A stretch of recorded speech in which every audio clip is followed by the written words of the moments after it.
Hola, soy Gabriela, Experiencia Sin Sin. En este vídeo vamos a ver cuáles son los principales errores que comete un novato cuando empieza a cocinar sin gluten. Al principio puede ser que tengamos una maravillosa biblioteca o que utilizásemos recetas que fuesen familiares y que queremos adaptar, o buscamos en internet. Empezamos a buscar qué posible receta podemos hacer. ¿Y qué es lo que falla? Vamos a analizarlo.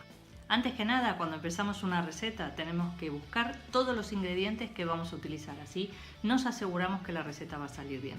En el caso de los productos sin gluten, en el mercado tenemos gran variedad de harinas sin gluten, pero nos podemos encontrar con harinas, con féculas, con almidones y en otro caso con distintos preparados, premezclas o mixes.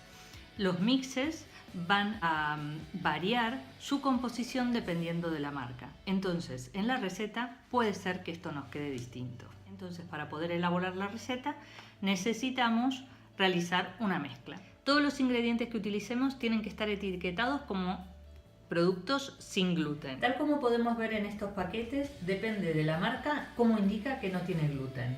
Por ejemplo, esta le indica aquí abajo, en esta tiene el logo internacional. En esta está indicado en la base, lo mismo que en el almidón de maíz, o dependiendo del supermercado o la cadena, está indicado sin gluten en una esquina o en color. La cantidad de líquido que vas a necesitar en una receta sin gluten también varía. Entonces, hay que tener en cuenta que los productos sin gluten necesitan mayor cantidad de hidratación. La textura no va a ser igual a la que obtienes en una masa con trigo, y tienes que tener en cuenta que siempre las masas sin gluten te van a quedar con una textura mucho más líquida que las normales. Tanto en el caso de los ingredientes secos como en los líquidos es conveniente utilizar el peso, porque si utilizamos alguna jarra de medir y demás, también como este tipo, podemos tener algún error. En el mercado español existen gran variedad de marcas que nos pueden ofrecer para tener harinas sin gluten.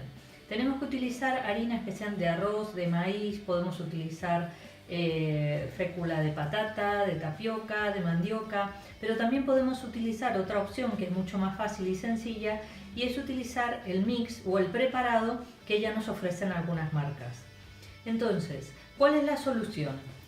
Si nosotros utilizamos la misma cantidad de harina que estamos acostumbrados en la receta anterior, puede ser que esta no salga, sobre todo porque vamos a esperar que esto tenga una textura que no va a ser similar porque le falta el gluten.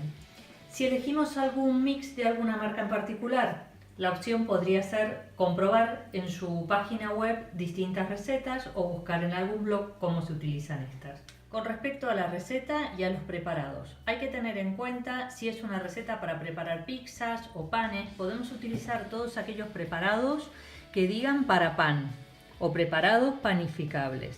En cambio, si queremos utilizar para hacer un bizcocho o algo de repostería, si utilizamos un mix tenemos que buscar, como en este caso, que es el mix de repostería. Diferentes tipos de moldes, moldes desechables, moldes de papel, de cartón, de aluminio. Hay que tener en cuenta que vamos a tener masas más líquidas y el tiempo de cocción va a variar. Y también puede variar si estás utilizando un molde de cartón a un molde de metal. En cuenta que el tiempo de horneado y la temperatura del horno también va a variar.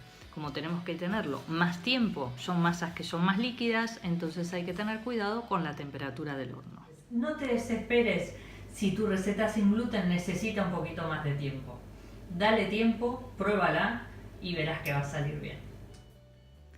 Diviértete en la cocina y podrás seguir cocinando sin gluten, sin problemas, y vas a tener una experiencia sin que va a ser también sin agobios y sin miedo.